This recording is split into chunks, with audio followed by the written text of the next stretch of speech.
नामदहु व नसल्ली अला रसूलिहिल करीम अम्मा बाद फ़ौज़ु बिल्लाहि मिनश शैतानिर रजीम बिस्मिल्लाहिर रहमानिर रहीम. Dear students, I am Professor Muhammad Imran Sohrawardi, your physics teacher. I hope that you all will be fine. Students, today we are about to do the lecture number 16, which is about the waves. So let's move toward the board without any delay. Ji students, आज का हमारा lecture number 16 ये basically हमारा unit number 4A. इसमें हम waves को देखेंगे, waves की सारी प्रॉपर्टीज को देखेंगे और नेशनल एमडी कैट में हमारे जितने भी learning outcome they are related to the wave, they are before the stationary waves. इंशाल्लाह हम उनको बहुत डेप्थ में देखेंगे. तो आइए स्टार्ट करते हैं. Lecture 16 unit 4A. आज मैं स्टार्ट कर रहा हूं एक सवाल से. क्वेश्चन है, विच of the following waves carry with them, which of the following waves carry with them. इसका मतलब इस सवाल का जो मकसद है कि बताइए इनमें से कौन सी ऐसी फिजिकल क्वांटिटी है जिसे वेव्स अपने साथ कैरी कर कर ले जाती हैं. Alpha option that is energy, beta option that is momentum, Charlie option that is mass और delta both A and B. अभी तक मेरे साथ प्रैक्टिस करते हुए एंटीटेस्ट की प्रिपरेशंस में मैं आपको सिखा चुका हूं कि जहां पर भी आपके पास डेल्टा में बोथ की ऑप्शंस आ जाती हैं वहां पर मोस्ट ऑफ द केसेस हमारे पास वही बेस्ट आंसर होता है. और तब हमें ख्याल करना होता है कि हमने जल्दी से किसी ऐसे आंसर को सिलेक्ट नहीं कर लेना जो हमें लग रहा हो कि वही सही होगा. तो आप सब जानते हैं हम फिंगर टिप्स होता है the waves are the carriers of energy. इसीलिए बच्चे क्या करते हैं, वो और देखो नताओ फौरन से पहले अल्फा ऑप्शन को सिलेक्ट कर लेते हैं. That is a very big mistake. Students, energy अगर वेव कैरी करती है तो आप सब जानते हैं वो मोमेंटम भी कैरी करती है. इसका मतलब both A and B, delta would be the answer. So alpha answer नहीं होगा. तो यहां से हमें एक चीज क्लियर हो गई है.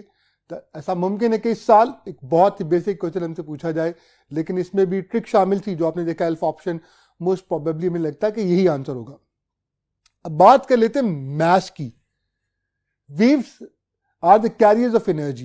Waves are a kind of disturbance. जो जब किसी मीडियम में आप डिस्टर्बेंस को प्रोड्यूस करते हैं तो उस डिस्टर्बेंस की वजह से एनर्जी और मोमेंटम कहा जाए वो पॉइंट ऑफ सोर्स यानी जहां पे वो वेव प्रोड्यूस हो रही होती है वहां से लेकर यानी जहां पर डिस्टर्बेंस प्रोड्यूस होती है वहां से लेकर डेस्टिनेशन तक वो जो हमारे पास डिस्टर्बेंस होती है वो ट्रैवल कर जाती है और वो अपने साथ जो कैरी करती है एनर्जी और मोमेंटम को. लेकिन वो मैटर को अपने साथ लेके नहीं जाती. मीडियम के पार्टिकल्स इस डिस्टर्बेंस की वजह से वाइब्रेशनल मोशन स्टार्ट कर देते हैं.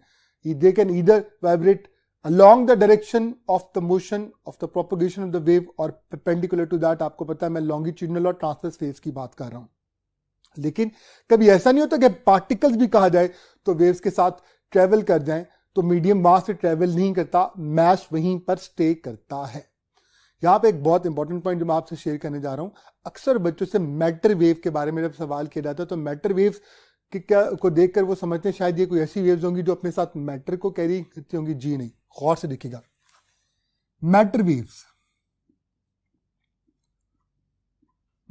ये वो वेव्स होती हैं जो आपको सेकेंड ईयर में डी ब्रॉगली का जो वेव हाइपोथेसिस था जिसमें उसने कहा था कि पार्टिकल्स हमारे पास जो वेव्स होती हैं वेव्स वो पार्टिकल के तौर पे आपको मालूम है, हम फोटो इलेक्ट्रिक इफेक्ट में देख चुके हैं कि लाइट जो है वो पार्टिकल के तौर पे एक्ट कर सकती है. इसी तरह से डी ब्रॉगली वो साइंटिस्ट था जिसने सबसे पहले ये कॉन्सेप्ट दिया था कि एक पार्टिकल भी कहा जाए वो वेव के तौर पे एक्ट कर सकता है.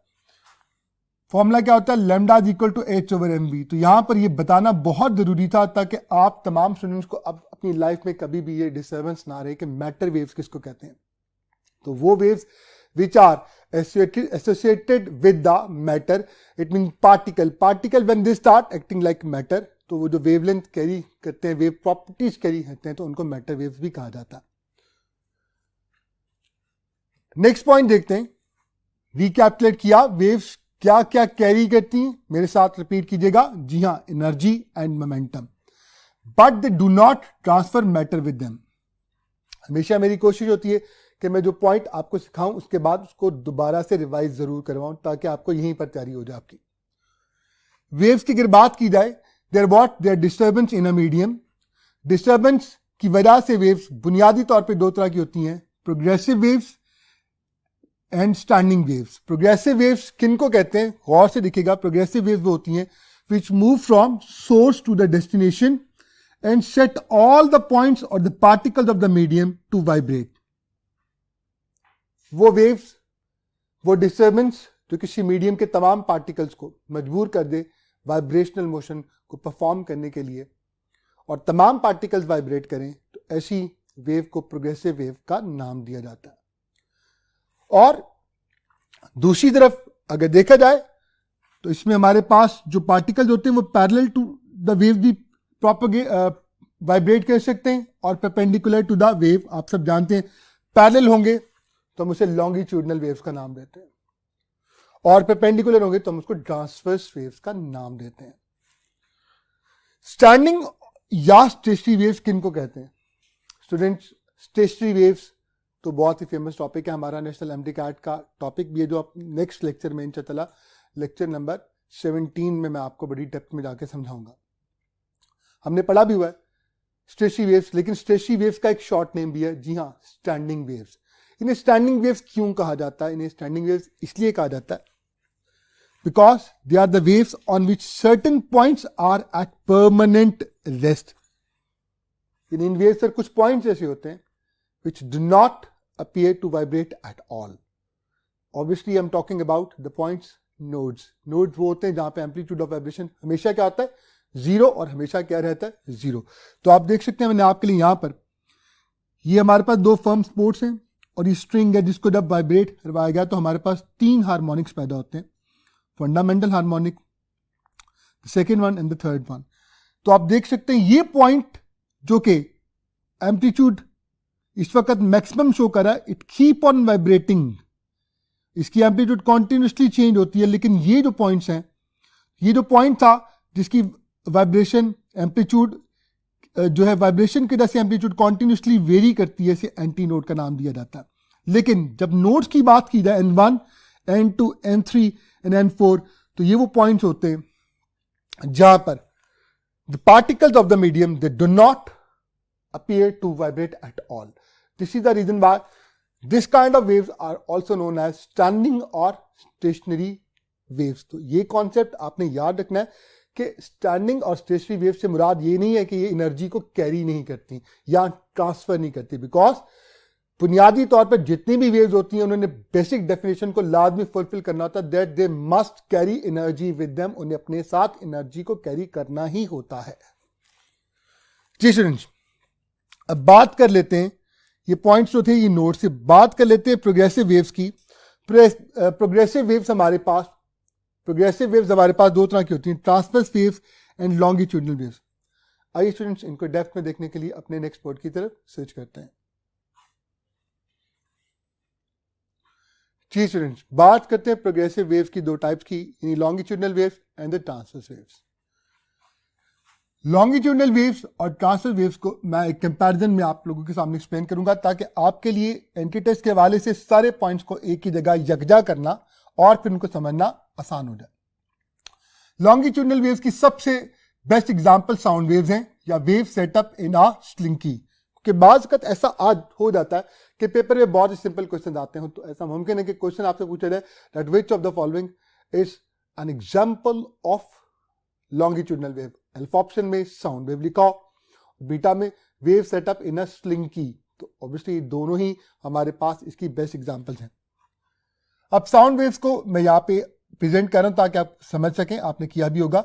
ये एक ट्यूनिंग फॉर्क है, इसको जब मैं रबर पैड पे स्ट्राइक करता हूं तो इसके जो प्रॉन्ग्स हैं वो वाइब्रेट करते हैं। आप देख सकते हैं ये दो एक्सट्रीम्स के अराउंड वाइब्रेट करते हैं, और जब ये इस तरफ आता है तो यहाँ पे एयर कॉलम जो होता है वो कंप्रेस हो जाता है, तो एक रीजन डेवलप होता है जिसे हम कंप्रेशन का नाम देते हैं। और जब ये वापस जाता है तो एक और रीजन इसके बाद पैदा होता है जिसको हम रेरफेक्शन का नाम देते हैं। कंप्रेशन के बारे में एंटीटेस्ट के हवाले से याद रखिएगा, compression behaves as crest and rarefaction behaves as trough. ये भी आपके पास एक बहुत इंपॉर्टेंट एमसीक्यूज डेवलप हो सकता है। और ये भी हमारे पास एक बहुत इंपॉर्टेंट एमसीक्यूज डेवलप हो सकता है, पूछा जा सकता है आपसे कि बताइए रेयरफैक्शन किसके तौर पे एक्ट करता है। एक और इंपॉर्टेंट पॉइंट देखिएगा जिसको एमसीक्यूज के तौर पे आपसे पूछा जा सकता है, that compression is a reason of high pressure. तो this is the second MCQs which is the most important one. और इसी तरह से buy one get one free हमारे पास अगर रेयरफैक्शन की बात की जाए, it is the reason of low pressure. तो these are the most important points which you must remember it. Students, यहां पे एक बहुत इंपॉर्टेंट पॉइंट जो आपने याद रखना है कि आखिर इसे लॉन्गिट्यूडनल वेव्स क्यों कहा जाता है, क्योंकि पार्टिकल्स ऑफ द मीडियम जो होते हैं दे वाइब्रेट पैरेलल। पैरेलल के लिए एंगल क्या लिया जाता है? जी हां, that is taken as 0 to the direction of the propagation of the wave. यानी कोई भी ऐसी वेव जिसमें पार्टिकल्स की जो वाइब्रेशनल मोशन है वो along the direction of propagation of the wave हो जाए। यानी अगर if the wave is propagating along X axis then the particle must be vibrating along X axis, तो फिर हमारे पास एंगल 0 होगा। तो ऐसी वेव को हम लॉन्गिट्यूडनल वेव का नाम देंगे।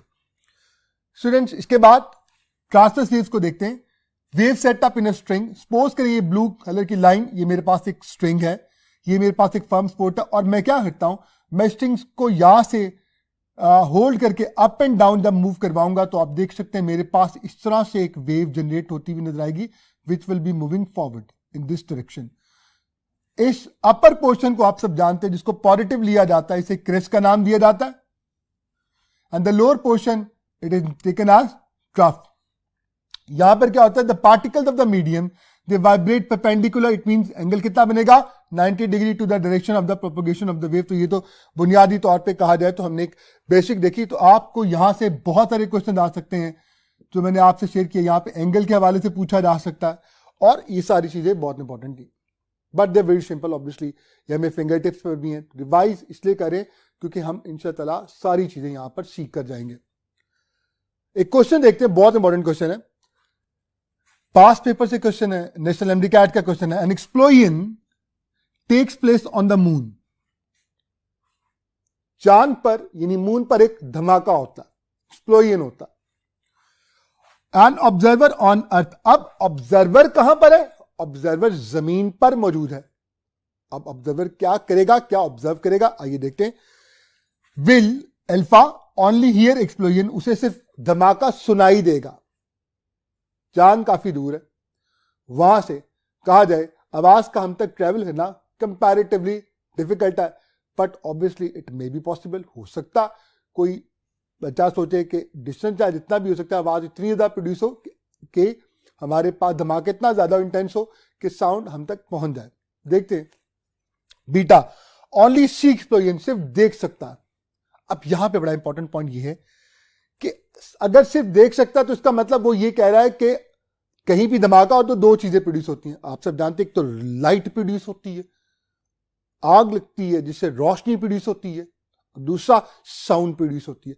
अगर मैं अल्फा की बात करूं और मैं अल्फा को सही मानूं कि हम सिर्फ सुन सकेंगे, तो इसका मतलब हम इस बात को डिनाई कर रहे हैं, हम इस बात का या दावा कर रहे हैं कि वहां पर रोशनी प्रोड्यूस ही नहीं हो रही, और अगर प्रोड्यूस हो भी रही है तो हम तक आ नहीं रही। तो मैं एक छोटी सी बात कहूंगा कि सूरज से भी तो रोशनी हम तक आती है। सूरज, अगर बात चांद की जाए तो हमसे सूरज आज कंपेयर टू मून बहुत ज्यादा दूर है। तो अगर वहां से रोशनी हम तक आ सकती है तो एक बात तो 100% ठीक है कि जनाब धमाका होगा तो रोशनी होगी और हम उसे देखेंगे। इसका मतलब बीटा ऑप्शन ठीक है, लेकिन ओनली का वर्ड अभी थोड़ा डाउट में डाल रहा है। अल्फा नहीं हो सकता, ओनली हियर एक्सप्लोजन, क्योंकि हम सिर्फ उसको सुने ये नहीं हो सकता, हम देखेंगे जरूर। अब बात आ गई क्या हम उसे सुनेंगे या नहीं। तो स्टूडेंट्स, हम अच्छी तरह से जानते हैं कि मून पर कोई भी एटमॉस्फेयर नहीं होता, वहां पे कोई एयर नहीं है, और जब एयर नहीं है तो जो धमाका होगा वो लाइट तो प्रोड्यूस होगी, मगर हमारे पास आवाज प्रोड्यूस नहीं हो सकती। क्यों? क्योंकि आवाज एक मैकेनिकल वेव है। Sound is mechanical in nature.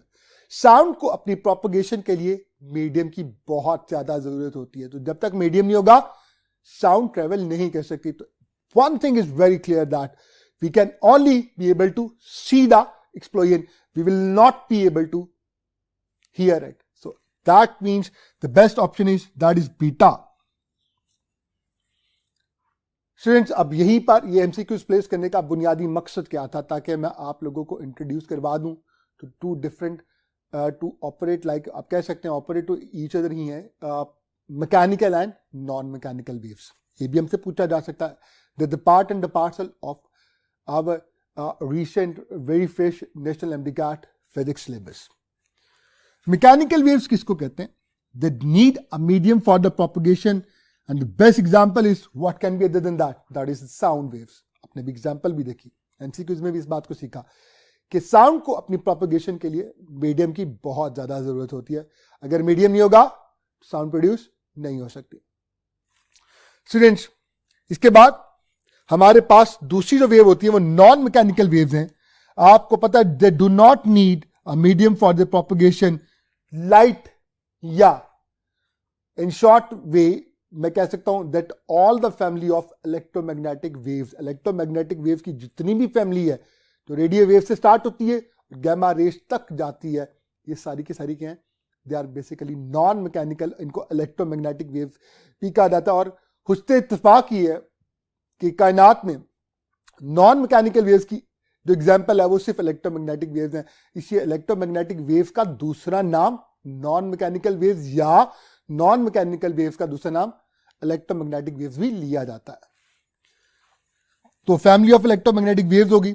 अब क्वेश्चन देखते हैं, select are non mechanical wave. आपने नॉन मैकेनिकल वेव को सिलेक्ट करना। अब होता ही है कि बच्चे जब ऑप्शन देखते हैं तो आप देखें अल्फा ऑप्शन में अल्ट्रासोनिक लिखा हुआ है, बीटा ऑप्शन में इंफ्रासोनिक लिखा हुआ है, चार्ली में इंफ्रारेड लिखा हुआ है। चूंकि इलेक्ट्रोमैग्नेटिक वेव्स में आपको पता है हमें इंफ्रारेड और अल्ट्रा वायलेट, ये दो वर्ड्स बहुत ही ज्यादा फिंगर टिप से होते हैं, तो बच्चे बाज का कंफ्यूज हो जाते हैं, वो गौर नहीं करते कि यहां पे अल्ट्रा तो लिखा हुआ है लेकिन साथ सोनिक लिखा हुआ है। Sonic is a term which is related to the sound, इसका ताल्लुक साउंड से है भाई। तो बच्चों अगर इसका ताल्लुक साउंड से तो अल्ट्रासोनिक हो या इंफ्रासोनिक है, तो आवाज और आवाज मीडियम डिपेंडेंट होती है, ये मैकेनिकल है। और हमने सिलेक्ट किसको करना था? नॉन मैकेनिकल को। तो फिर एक ही ऑप्शन रहेगी, कौन सी? That is the Charlie option. I hope आपको क्लियर हुआ होगा। आइए अब अपना लेक्चर कंटिन्यू करने के लिए नेक्स्ट बोर्ड की तरफ स्विच करते हैं स्टूडेंट्स। ठीक स्टूडेंट्स, आइए कंटिन्यू करते हैं। स्टूडेंट्स, अब जो मैं बात आपको सिखाने जा रहा हूं that is very crucial, very important. Waves के हवाले से कुछ चीजें हैं, कुछ ऐसे रूल्स हैं जिन्हें हम हमेशा फॉलो करेंगे and they are very important because every time in entry test वहां से बहुत सारे सवाल बार बार पूछे जाते हैं। तो जरा गौर से देखिएगा, मैंने क्या लिखा हुआ है? इन एयर, अगर एयर की बात की जाए, sound has same speed irrespective of frequency और वेवलेंथ। इससे मुराद क्या है कि चाहे आप आवाज की फ्रीक्वेंसी को ज्यादा कर दें, कम कर दें, वेवलेंथ को ज्यादा कर दें, कम कर दें, अगर वो आवाज एयर में प्रोड्यूस हो रही है तो irrespective of the change in the frequency of और the wavelength, the speed of the sound it will remain the same in air. और वो कितनी होती है? याद रखिएगा, it is calculated 330 meter per second, obviously at a particular temperature। और भी बहुत सारे फैक्टर्स हैं। The speed of the sound को इन एयर डिस्टर्ब कर सकते हैं, चेंज कर सकते हैं।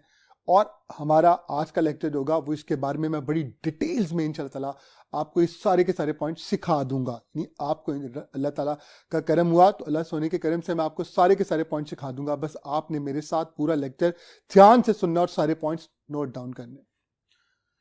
तो बात क्या हो रही थी? बात ये हो रही थी कि जब आवाज साउंड की बात की जाए वो एयर में प्रोड्यूस होती है, तो चाहे आप जो मर्जी फ्रिक्वेंसी रख लें, आवाज की रफ्तार एयर में हमेशा सेम रहेगी। जरा गौर से दिखेगा, दुनिया की तमाम वेव्स के लिए एक फॉर्मूला, यूनिवर्सल फॉर्मूला यूज किया जाता है, V is equal to F lambda.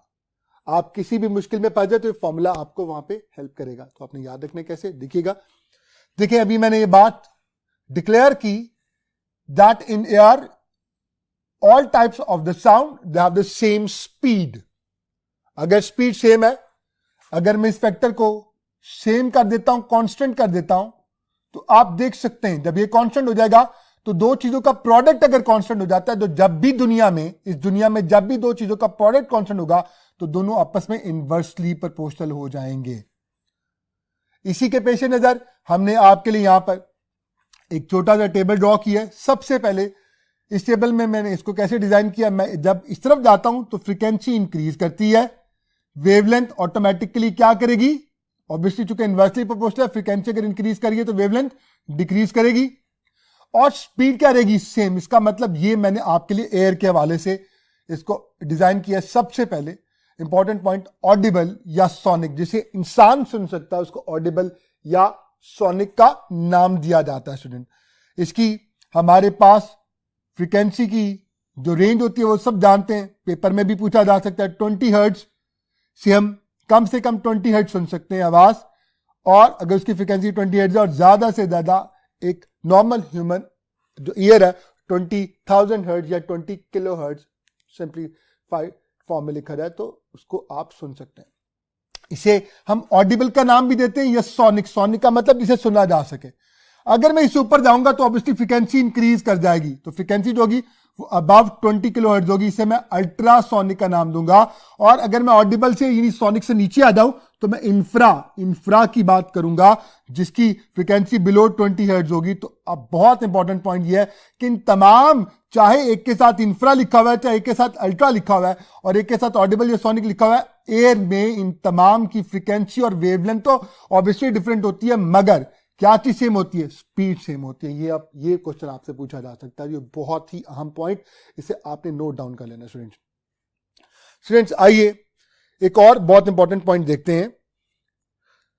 When medium changes, जब मीडियम चेंज होता, अब मैं बात कर रहा हूं मीडियम चेंज अगर हो रहा, इसका मतलब यह कि जब मीडियम चेंज होगा तो मैं एयर की बात नहीं कर रहा। एयर से सपोज करें आप सॉलिड में जा रहे हैं, या एयर से आप लिक्विड में जा रहे हैं, यानी आप एयर से वाटर में भी जा सकते हैं, वाटर से एयर में आ सकते हैं। तो अगर ऐसा होता है कि मीडियम एक वेव का चेंज होता है, तो ऐसे प्रोसेस को हम नाम देते हैं रिफ्रैक्शन का। रिफ्रैक्शन ऑफ लाइट तो आपने पढ़ी हुई और बात है कि लाइट का टॉपिक अब हमारे नेशनल एमडीकैट के सिलेबस का हिस्सा नहीं है, मगर ये वेव्स का टॉपिक बहुत डेंजरस है, क्योंकि इसके अंदर हमारे पास इलेक्ट्रोमैग्नेटिक वेव्स आ जाती है जो बेसिकली लाइट ही हैं। और साथ साथ हमें कमांड होनी चाहिए तमाम लॉन्गिट्यूडनल वेव, जिसकी बेस्ट एग्जांपल कौन सी है, that is the sound wave. इसलिए हमें इनके बारे में ये सारे इंपॉर्टेंट पॉइंट्स पता होने चाहिए। तो मैं बात कर रहा हूं रिफ्रैक्शन की। रिफ्रैक्शन की अगर बात की जाए तो रिफ्रैक्शन हमारे पास साउंड में भी हो सकती है। साउंड से मुराद, रिफ्रैक्शन से मुराद साउंड में कैसे होगी कि अगर आवाज पानी में प्रोड्यूस हो और पानी से ट्रेवल करके वो बाहर आ जाती है एयर में, तो उसका मीडियम चेंज हो गया। जब मीडियम जब भी चेंज होगा तो अल्लाह ताला ने एक बहुत जबरदस्त असूल रखा है, जरा गौर से देखिएगा। जब भी दुनिया की कोई भी वेव ले लो, चाहे आप इलेक्ट्रोमैग्नेटिक ले लो, चाहे आप लॉन्गिट्यूडनल वेव, साउंड वेव्स की बात करो, मैकेनिकल ले लो, नॉन मैकेनिकल, इन सब में अल्लाह ताला ने, अल्लाह करीम ने एक बड़ी खूबसूरत प्रॉपर्टी रखी है कि जब भी मीडियम चेंज होगा फ्रीक्वेंसी चेंज नहीं होगी। Students, whenever medium changes frequency will remain the same. तो ये एक बहुत इंपॉर्टेंट एमसीक्यूज, ये भी वो आपसे पूछ सकता है कि बताइए जब भी मीडियम चेंज होता है तो कौन सी फिजिकल क्वांटिटी चेंज नहीं होती, फ्रीक्वेंसी चेंज नहीं होती। और जब फ्रीक्वेंसी चेंज नहीं होती तो v equal to F lambda में अगर मैं फ्रीक्वेंसी को आप सेम रख रहा हूं तो आप देख सकते हैं फिर v और लैम्डा आपस में क्या हो गए, they are directly proportional to each other. ये बात आपने याद रखनी है, ये दोनों डायरेक्टली प्रोपोर्शनल हो गए। अब क्या होगा, अब एक बात याद रखिएगा, फिर अब मीडियम चेंज हो चुका है, अब अगर कंपैरिजन किया जाए तो किसकी रफ्तार ज्यादा होगी, सिंपल सी बात है, जिसकी वेवलेंथ ज्यादा होगी। वेवलेंथ डिसाइड करेगी, जिसकी वेवलेंथ बड़ी होगी उसकी रफ्तार भी ज्यादा होगी। तो greater wavelength will travel faster. आइए एक बहुत इंपॉर्टेंट क्वेश्चन देखते हैं। इस चीज को कहा जाए तो अच्छी तरह से तैयार करने के लिए, विच of the following will travel faster in solids, बताइए सॉलिड्स में इन तमाम में से कौन सी साउंड वेव, क्योंकि सबके साथ सोनिक है, जो है फास्टेस्ट कहा जाए, सबसे ज्यादा रफ्तार रखती है। तो मीडियम चेंज हो गया, हम कहां पे आ गए, हम सॉलिड्स में आ गए। तो फिर क्या होता है, तो जरा गौर से देखिएगा, अल्फा लिखा हुआ है अल्ट्रासोनिक। तो बच्चे क्या करते हैं, बच्चे सोचते हैं यार अल्ट्रासोनिक पता नहीं क्या चीज है, वो तो दुनिया की चीज है ही नहीं है, वो तो अल्ट्रा है जनाब, बहुत जबरदस्त है जी। तो वो कहते हैं जी अल्ट्रासोनिक जो है ना, इसकी रफ्तार सबसे ज्यादा होनी चाहिए क्योंकि ये सबसे ज्यादा फ्रीक्वेंसी रखती है। देखिए फ्रीक्वेंसी यहाँ पे डिसाइड नहीं करेगी कि किसकी रफ्तार सबसे ज्यादा होगी। किसने डिसाइड करना है? मैंने बताया मीडियम चेंज हुआ है तो फिर फ्रीक्वेंसी डिसाइडिंग फैक्टर नहीं होगा। रफ्तार किसकी ज्यादा होगी? जिसकी वेवलेंथ बड़ी होगी। और वेवलेंथ किसकी ज्यादा थी? आप देख सकते हैं यहां पर इंफ्रासोनिक वो है जिसकी फ्रीक्वेंसी कहा जाए सबसे कम है और वेवलेंथ सबसे ज्यादा। तो बेस्ट ऑप्शन कौन सी है? That is beta. कुछ बच्चे डेल्टा की तरफ जाते हैं, they all have the same speed. देखिए सेम स्पीड है मगर कहां पे हो सकती है? एयर में। हम अभी सॉलिड्स की बात कर रहे हैं। तो आपने देखा एक बहुत इंपॉर्टेंट पॉइंट था, हमें पता होना चाहिए कि जब भी मीडियम चेंज होता तो फिर कौन सा डिसाइडिंग फैक्टर होगा रफ्तार के हवाले से? तो जिसकी वेवलेंथ बड़ी होगी उसकी रफ्तार ज्यादा होगी। और इसी को हम कहा जाए तो हम इलेक्ट्रोमैग्नेटिक वेव्स यानी लाइट पे भी अप्लाई कर सकते हैं। स्टूडेंट्स मैंने यहाँ पे कोशिश की कि मैं आपको साउंड के हवाले से सारे इंपॉर्टेंट पॉइंट्स एक ही जगह पे रिकैप्चुलेट करवा दूं। इकट्ठे हो गए सारे के सारे, ये कहा जाए आपके लिए बहुत इंपॉर्टेंट है, you must write them down. आइए अब बात कर लेते हैं इलेक्ट्रोमैग्नेटिक वेव्स की इन वैक्यूम और एयर। अब बात कर लेते हैं वैक्यूम की या एयर की। तो इन दोनों में अगर बात की जाए तो कंपैरेटिवली ऑलमोस्ट हम वैक्यूम को एयर के बराबर अगर सपोज कर लें, हालांकि वैक्यूम की बात की गई है, वैक्यूम में पर्टिकुलरली अगर एग्जैक्टली बात की जाए वैक्यूम में इलेक्ट्रोमैग्नेटिक वेव की जो फैमिली होती है यानी कहां से स्टार्ट होती है? रेडियो वेव्स, फिर माइक्रोवेव, इंफ्रारेड, देन आपको मालूम है ये कोड आता है, ये विजिबल रीजन आ जाता है हमारे पास। इससे पहले वाला भी इनविजिबल था और इसके बाद वाला भी इनविजिबल होगा। ये विजिबल रीजन में याद करने का आसान सा तरीका डिफरेंट होता है। लोग इसको रॉइक वेव भी याद करते हैं, जैसे आपको याद हो जाए। बहरहाल शॉर्टकट है रोए गी बीवी। हाँ जी, बच्चे बहुत खुश होते हैं कि यार ये कैसा शॉर्टकट सर ने बता दिया, रोए गी बीवी। R stands for red, O for orange, Y for yellow, G for green, B for blue, I for indigo and V for violet। मैं इस तरफ जब जाऊंगा तो याद रखिएगा वही कॉन्सेप्ट अप्लाई होगा। जब मैं इधर जा रहा हूं तो फ्रीक्वेंसी इंक्रीज कर रही है, वेवलेंथ डिक्रीज कर रही है, मगर रफ्तार क्या है? वो कांस्टेंट रहेगी। सबकी रफ्तार क्या होगी? स्पीड ऑफ लाइट, क्योंकि ये सारी लाइट ही है। 3 × 10⁸ मीटर पर सेकेंड। और जब मैं इससे ऊपर जाऊंगा तो फिर अल्ट्रावायलेट रेज, एक्सरेज और गैमा रेज स्टार्ट हो जाती हैं स्टूडेंट। तो ये बहुत इंपॉर्टेंट पॉइंट है, ये जो मैंने आप लोगों के लिए एक इलेक्ट्रोमैग्नेटिक वेव्स की फैमिली का एक छोटा सा कायदा स्पेक्ट्रम ड्रॉ किया आपके लिए। इसको भी डिजाइन किया गया है वैक्यूम में या अप्रोक्सीमेटली एयर में, कि एयर या वैक्यूम में आपने याद रखना दैट इलेक्ट्रोमैग्नेटिक वेव की जो फैमिली होती है इन तमाम की रफ्तार क्या होती है? सेम होती है। क्या होती है? Speed of light 3 × 10⁸ metre per second. तो जब रफ्तार सेम हो तो फ्रीक्वेंसी और वेवलेंथ क्या होते हैं? यस, ऑलरेडी सिखा चुका हूं, इनवर्सली प्रोपोर्शनल। तो यहां से जब मैं इस तरफ जाऊंगा तो फ्रीक्वेंसी इंक्रीज कर रही है और वेवलेंथ डिक्रीज कर रही है और स्पीड कांस्टेंट है। स्टूडेंट्स क्वेश्चन देखते हैं, which of the following will travel faster in water? जी ऑलरेडी आपको ये असूल यहां पे सिखा चुका हूं कि जब मीडियम चेंज होगा, अब मीडियम चेंज होने जा रहा है यानी आप वाटर में जा रहे हैं, कहां से? Faster in water. इसका मतलब अब हम एयर या वैक्यूम की बात नहीं कर रहे। जब मीडियम चेंज होगा, एयर और वैक्यूम से हट के होगा, तो फिर कौन डिसाइड करेगा कि रफ्तार किसकी ज्यादा होगी? मैं बता आया हूं, जो साउंड वेव में भी सिखाया था कि जब भी मीडियम चेंज होता है फ्रीक्वेंसी सेम रहती है और तब स्पीड डिपेंड कर रही होती है वेवलेंथ के ऊपर। जिसकी वेवलेंथ बड़ी उसकी रफ्तार सबसे ज्यादा। So students, which of the following will travel faster in water? Violet, जी नहीं। वॉयलेट की बात की जाए तो वॉयलेट की फ्रीक्वेंसी इनमें कहा जाए सबसे ज्यादा है मगर वेवलेंथ सबसे कम है। तो किसकी वेवलेंथ सबसे ज्यादा? रेड की। तो बेस्ट ऑप्शन कौन सी होगी? That is delta. रिफ्लेक्शन के वाले से मैं ऑलरेडी आपको बता चुका हूं कि रिफ्लेक्शन सिर्फ लाइट में नहीं होती बल्कि साउंड में भी हो सकती है। तो रिफ्लेक्शन में होता क्या है? When wave move from one kind of medium to the other kind of medium. तो फिर हमारे पास एक और बड़ा इंपॉर्टेंट पॉइंट मैं आपको ये इलेक्ट्रोमैग्नेटिक वेव्स के हवाले से सिखा रहा हूं, याद रखना आप लोगों ने, कि जब भी वेव मूव करेगी लेस डेंसर मीडियम से डेंसर मीडियम में, तो फिर क्या होगा? फिर फ्रीक्वेंसी आपकी क्या रहेगी? मैंने अभी आपको बताया मीडियम चेंज हो रहा है, फ्रीक्वेंसी कांस्टेंट होगी, तब स्पीड और वेवलेंथ का डायरेक्ट रिलेशन होगा। अगर आप लेस डेंसर से डेंसर में जा रहे हैं, लेस डेंसर से डेंसर में लाइट के लिए ट्रैवल करना कंपैरेटिवली मुश्किल होता, तो स्पीड क्या कर जाएगी, डिक्रीज कर जाएगी, वेवलेंथ भी क्या कर जाएगी, डिक्रीज कर जाएगी। तो बाज का ये भी पूछा जाता। एक बात तो हमने सीख ली कि चाहे वेवलेंथ और स्पीड डिक्रीज करे, सभी की डिक्रीज करेगी, लेकिन तब भी किसकी ज्यादा होगी, जिसकी वेवलेंथ ज्यादा है। हाँ जी, ये बहुत इंपॉर्टेंट पॉइंट। लेकिन अब एक इंपॉर्टेंट पॉइंट कि जो ही डेंसर मीडियम में आप जाते हैं, डेंसर मीडियम में, तो फिर रफ्तार जो होती है वो डिक्रीज करती है और वेवलेंथ भी कंपैरेटिवली डिक्रीज कर जाती है। तो ये पॉइंट आपने याद रखना है कि आप डेंसर मीडियम में जा रहे हैं, स्पीड भी डिक्रीज करेगी, वेवलेंथ भी डिक्रीज करेगी, frequency will remain the same. और इसका इनवर्स क्या होगा, द वेव मूव करती है डेंसर से लेस डेंसर में, तो रफ्तार बढ़ जाएगी, वेवलेंथ इंक्रीज कर जाएगी और फ्रीक्वेंसी फिर भी सेम ही रहेगी। क्योंकि जब भी मीडियम चेंज होता यानी रिफ्लेक्शन होती है, तो हमारे पास कहा जाए ये फ्रीक्वेंसी चेंज नहीं होती। साउंड के केस में ऑब्वियसली साफ सी बात है, बहुत ही डिफरेंट चीजें आप ये बात जानते हैं। मैं इंशाल्लाह effectiveness speed of the sound में वहां पे भी इस चीज को और ज्यादा एलैबोरेट करूंगा। जी स्टूडेंट्स, आइए अब अपने नेक्स्ट वर्ड की तरफ ट्रैवल करते हैं। जी स्टूडेंट्स, एक क्वेश्चन देखते हैं। When light travels from water to air, यानी रोशनी कहां से जा रही है। रोशनी आप सब जानते हैं ट्रांसवर्स वेव है, इलेक्ट्रोमैग्नेटिक एंड नॉन मैकेनिकल है, हमारे सिलेबस का हिस्सा। इसकी बेसिक्स का हमें पता होना चाहिए। हम ऑब्वियसली डायफ्रैक्शन और बाकी चीजें तो नहीं पढ़ेंगे, ऑब्वियसली वो हमारे सिलेबस का हिस्सा नहीं है, लेकिन ये चीजें हमें पता होनी चाहिए क्योंकि बेसिक्स में पूछी जा सकती हैं।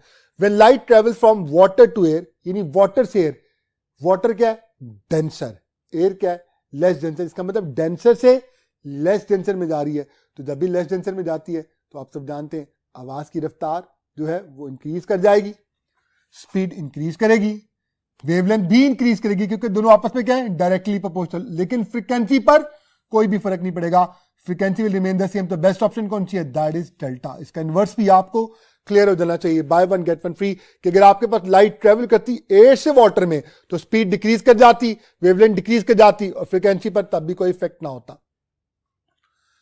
नेशनल एमडीकैट में कुछ क्वेश्चन आ जाते हैं, they are from deep and shallow water.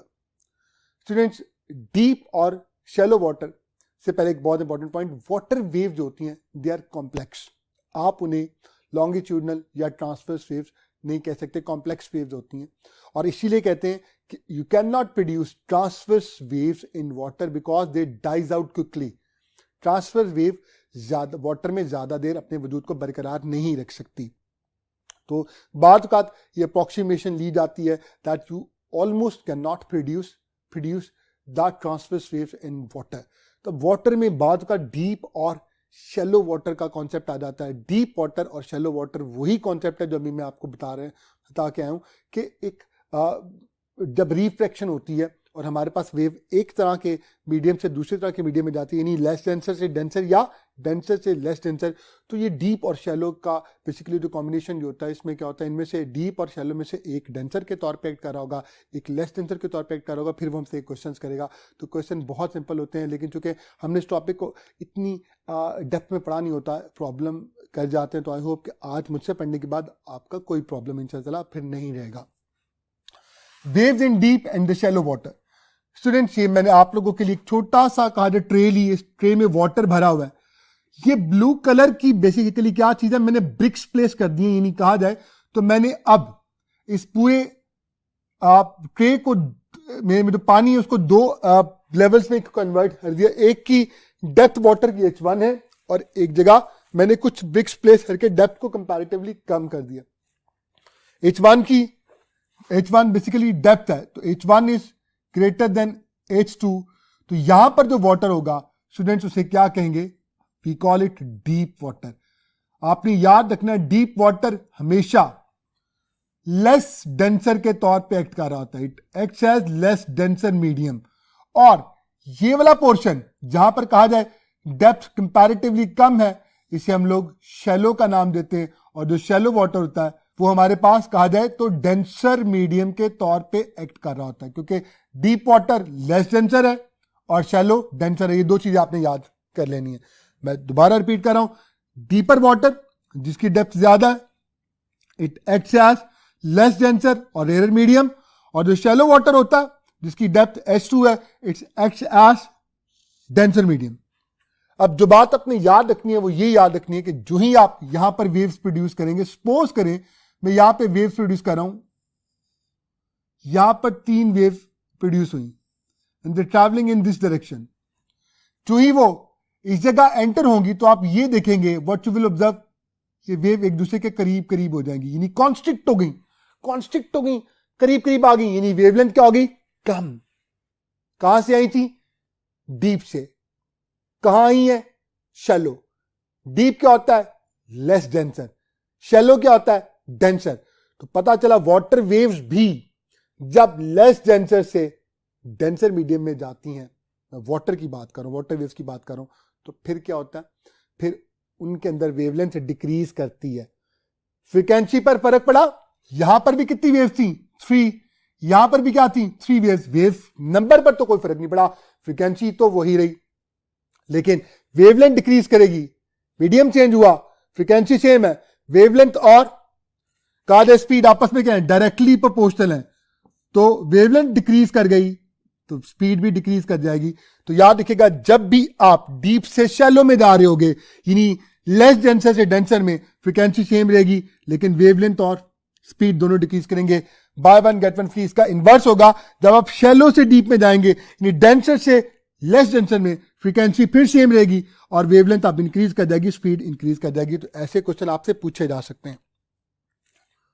एक और बड़ा इंपॉर्टेंट टॉपिक, वेव का किसी सरफेस से रिफ्लेक्ट होकर वापस आना। अपने मीडियम में वापस आ गई है वेव, यानी वेव गई है किसी जगह, टकराई है, किसी सरफेस से टकरा के वापस आ गई है, तो उसे रिफ्लेक्शन का नाम दिया जाता है। तो हमें वेव्स की रिफ्लेक्शन के बारे में भी पता होना चाहिए।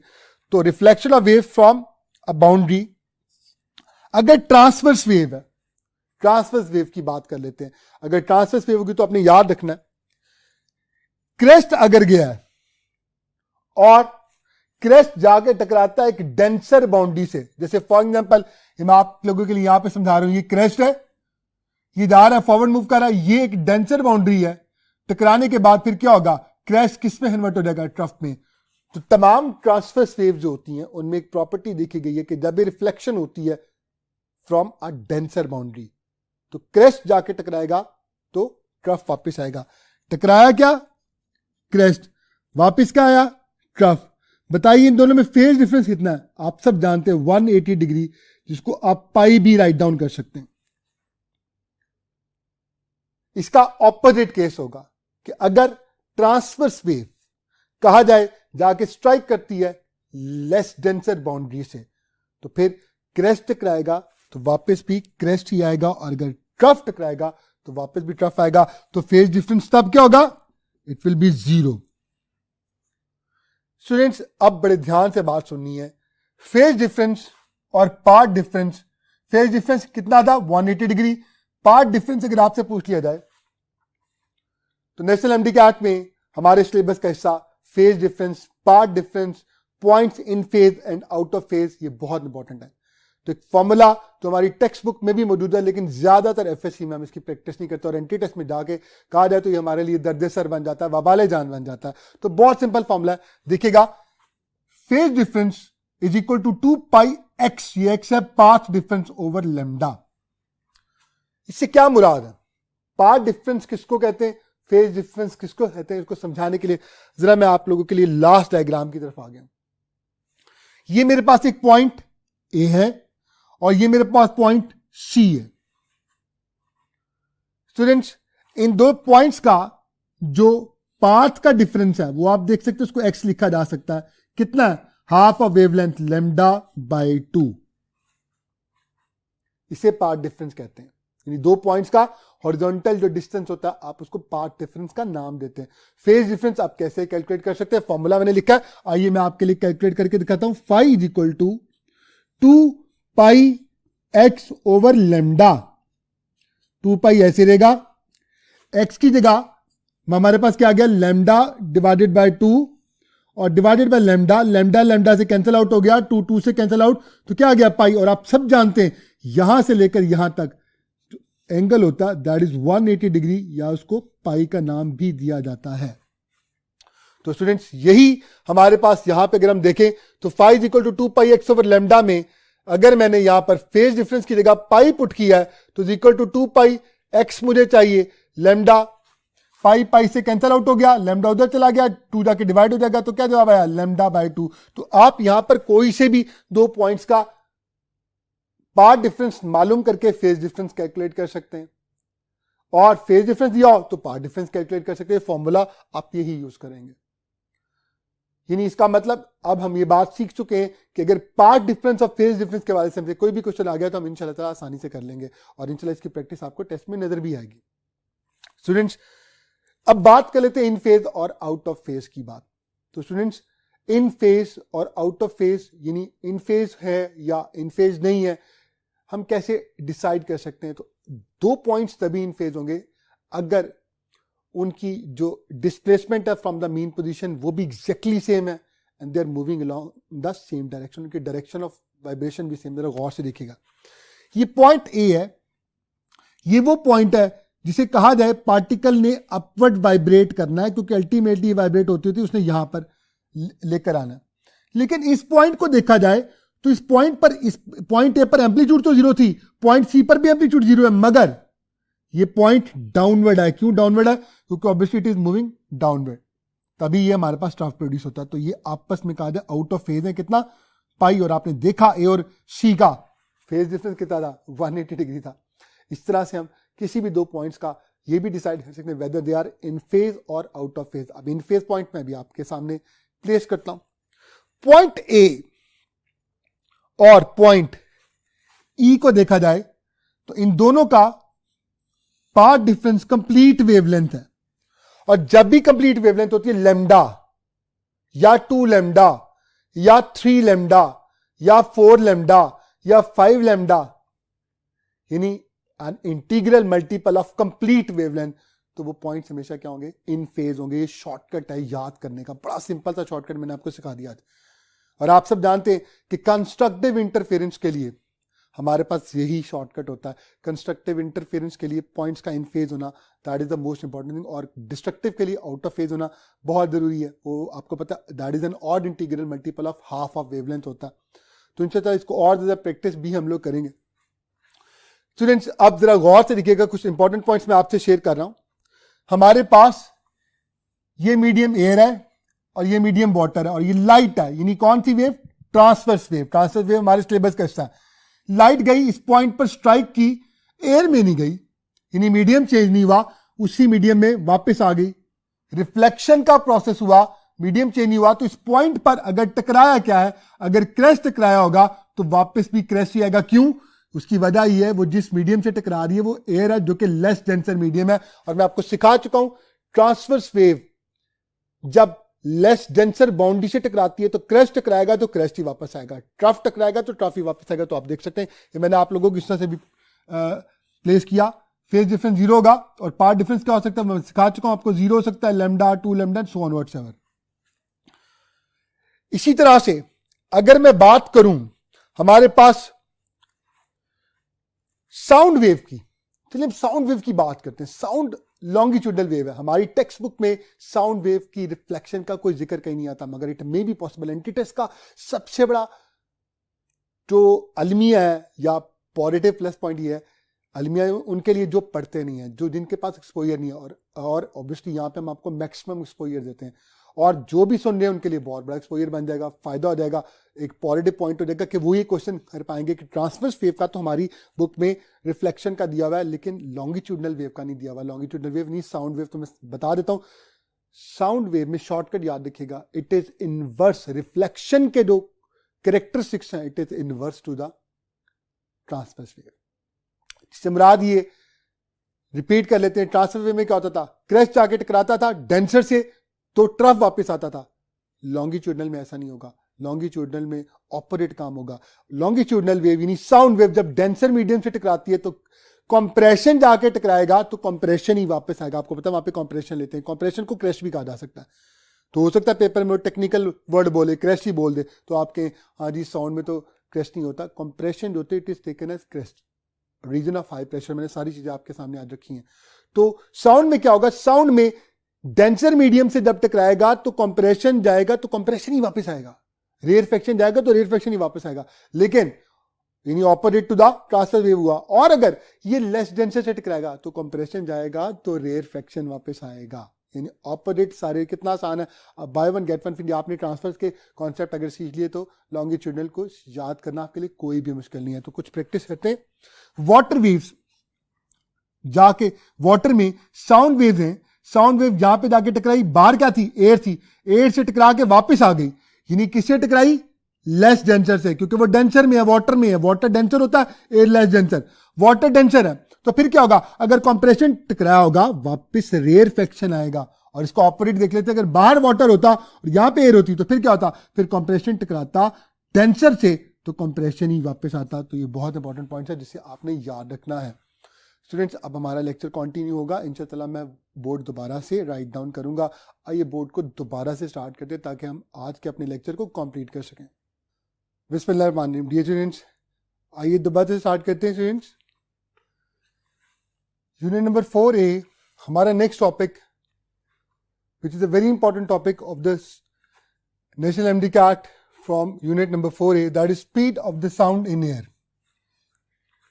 हवा में आवाज की रफ्तार का जो फॉर्मूला है that is equal to V is equal to √E/O। लेकिन ये जो फॉर्मूला है ना, ये सिर्फ आवाज की रफ्तार एयर के लिए नहीं है, ये तमाम मीडियम के लिए, चाहे आप लिक्विड्स की बात करें या आप गैसेस की बात करें। तो V is equal to √E/ρ formula तमाम मीडियम के लिए अप्लाई किया जा सकता है। हम इसी को यूज करेंगे। स्टूडेंट्स, इस फॉर्मूला के हवाले से speed comes out to be directly proportional to the square root of E। अब E क्या चीज है, E है मॉड्यूलस ऑफ इलास्टिसिटी। जी हाँ, फिजिक्स ऑफ सॉलिड्स में आप लोगों ने मॉड्यूलस ऑफ इलास्टिसिटी 3 तरह के पढ़े थे, यंग मॉड्यूलस, बल्क मॉड्यूलस और शेयर मॉड्यूलस। सवाले से जनरल बात की जाए तो E stand for modulus of elasticity of that medium जिसमें से कहा जाए साउंड वेव्स ने प्रोपोगेट करना। मॉड्यूलस ऑफ इलास्टिसिटी जितना ज्यादा होगा स्पीड ऑफ साउंड उतनी ज्यादा होगी। तो आप अच्छी तरह से जानते हैं that modulus of elasticity in solid is greater than the modulus of elasticity in liquid, और फिर वो ग्रेटर होता है modulus of elasticity in gases.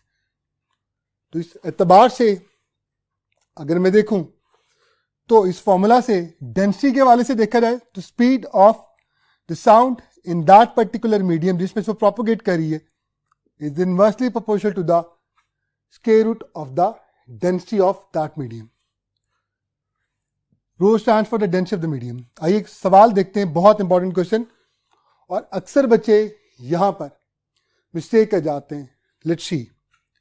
Question is the speed of the sound is greatest in solids because. अब यहां पे technically वो आपको ट्रैप करना चाहता है। वो ये बात जानता है कि आप सब जानते हैं, हम सब जानते हैं that speed of the sound is greatest in solid. तो सॉलिड्स में सबसे ज्यादा होती है, लेकिन वो ये नहीं पूछ रहा कि सॉलिड किस में ज्यादा होती है, वो पूछ रहा है सॉलिड्स में ज्यादा तो होती है मगर वजह क्या है। अब होता क्या, मैट्रिक में हमें ये पढ़ा दिया गया था that the speed of the sound is greatest in solids because of the density. Solids में पार्टिकल एक दूसरे के बहुत करीब होते हैं, इसलिए वाइब्रेशनल मोशन बड़ी जल्दी पास ऑन हो जाती है और साउंड आसानी से प्रोपोगेट कर देता है। बच्चे के जेहन में कहीं ये बात बैठ चुकी है कि डेंसिटी जितनी ज्यादा होगी स्पीड उतनी ज्यादा होगी। प्लीज देखिए alpha option, almost 99% students alpha option के लिए जाएंगे। वो ये देखेंगे speed of sound is greatest in solids because the density of solid is greater than the density of liquid and that is greater than density of the gases. तो 99% students alpha के लिए जाते हैं, बीटा के लिए कोई भी नहीं जाता, क्योंकि यहाँ पे डेंसिटी का जो ऑर्डर लिखा हुआ है वो हम सब जानते हैं हो ही नहीं सकता। सॉलिड्स की डेंसिटी सबसे ज्यादा होती है, लेकिन स्टूडेंट्स अगर मैं इस फॉर्मूला को देखूं तो डेंसिटी के साथ जो रिलेशन बनता है स्पीड ऑफ साउंड का वो इनवर्स है। इसका मतलब इसमें तो कोई शक नहीं that speed of the sound is greatest in solids, लेकिन उसकी वजह उसकी डेंसिटी का ज्यादा होना नहीं है, बल्कि क्या चीज है, गौर से देखिए, that is its modulus of elasticity. Solids में modulus of elasticity as compare to liquids और गैसेज इतना ज्यादा होता है कि डेंसिटी मैटर ही नहीं कर रही होती. सो स्टूडेंट्स, ये बात याद रखिएगा, ये डेंसिटी बेसिकली कंसीडर होती है जब आप सॉलिड्स का सॉलिड के साथ कंपैरिजन कर रहे हो. हर सॉलिड की अपनी डेंसिटी होती है, तो डिफरेंट सॉलिड्स में कहा जाए आवाज की रफ्तार मुख्तलिफ होगी और फिर क्या होगी, फिर डेंसिटी वहां पे मैटर कर रही होगी. क्लियर हो गया. और इसी तरह डेंसिटी तमाम जो गैसेज होती है उन तमाम की डेंसिटी डिफरेंट होती है, तो ये इसको उस तरह से यूज किया जाता है. तो यहां पर बेस्ट कौन सा हुआ, that was Charlie, that modulus of elasticity in solids is greater than the modulus of elasticity in liquids, and that is greater than the modulus of elasticity in the gases. Charlie was the best option. Alpha के लिए हम नहीं जाएंगे. अब student, हमारा next topic according to the learning objectives of national MDCAT in physics from unit 4A, that is the Newton's formula for the calculation of speed of sound. Newton's formula for the calculation of speed of sound. Almost 100% students और almost, beg your pardon, जितने भी teachers होते हैं maximum यही समझते हैं कि Newton ने ये फॉर्मूला, जो बेसिकली उसका जो एक्सपेरिमेंट जो था, it was done to calculate speed of sound in air. Student, speed of sound in air को क्या वो कैलकुलेट करना चाहता था? उसका मकसद क्या, आवाज की रफ्तार को एयर में कैलकुलेट करना था. तो कैलकुलेट करने के बाद उसने ऑलरेडी कैलकुलेटेड वैल्यू जो कितनी थी 332 मीटर पर सेकंड के साथ कैसे कंपेयर कर लिया. इसका मतलब speed of the sound in air it was already calculated. तो ऑब्जेक्टिव हरगिज़ स्पीड को कैलकुलेट करना नहीं था. उसका मकसद क्या था, वो क्या था, basic objective was he wanted to find out, वो ये जानना चाहता था कि वो कौन सा ऐसा प्रोसेस है जिसको ओबे करके आवाज साउंड प्रोपोगेट करती है एयर में से. स्टूडेंट देखिएगा, वो कौन सा प्रोसेस, 4 प्रोसेस होते हैं, isothermal, isobaric, isochoric and adiabatic. Air में आप सब जानते हैं गैसेज में 4 प्रोसेस को लेकर चल रहे होते हैं. अब उससे मिस्टेक क्या हुई, गौर से देखिएगा, उससे साउंड के बारे में वो जानता कि sound is basically A composition of combination of compression and rarefaction. Compression में क्या होता है, कंप्रेशन में गौर कीजिएगा, प्रेशर ज्यादा होता है और वॉल्यूम कम. रेयरफैक्शन में प्रेशर कम, वॉल्यूम ज्यादा. वो ये समझा यहां पर प्रेशर और वॉल्यूम आपस में इनवर्सली प्रोपोर्शनल है, यानी बॉल्स लॉ, यानी टेम्परेचर क्या रहेगा, कांस्टेंट रहेगा.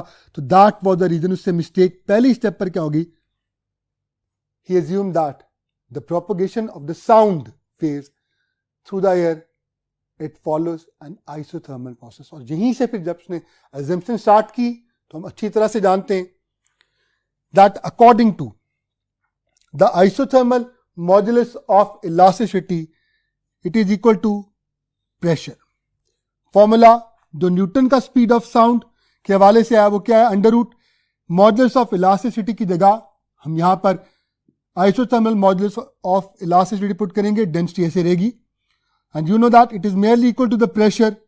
फॉर्मूला क्या बना, Vn is equal to under root P over rho, pressure divided by density at standard temperature and pressure. It came out to be the speed, the Newton speed for the sound in air, it came out to be 280 metre per second, जबकि क्या थी 332 metre per second. That was the correct one. तो कितना error आया, 16% error था. अगर 16% error था तो बताइए इसमें जो करेक्टनेस कितनी थी, ये बहुत इंपॉर्टेंट है. हम स्टूडेंट्स, एरर अगर 16% था तो करेक्टनेस कितनी होगी, दैट इज 84%. हो सकता है पेपर में हमसे करेक्टनेस पूछ ले. तो ऐसे बहुत का टेक्निकल क्वेश्चन पूछा जाए, सिंपल क्वेश्चन 16% तो आ ही सकता है, लेकिन करेक्टनेस के हवाले से पूछा जाए तो हमारे जेहन में नहीं आता. वहां पे हो सकता है कि कोई वो करेक्ट नहीं था.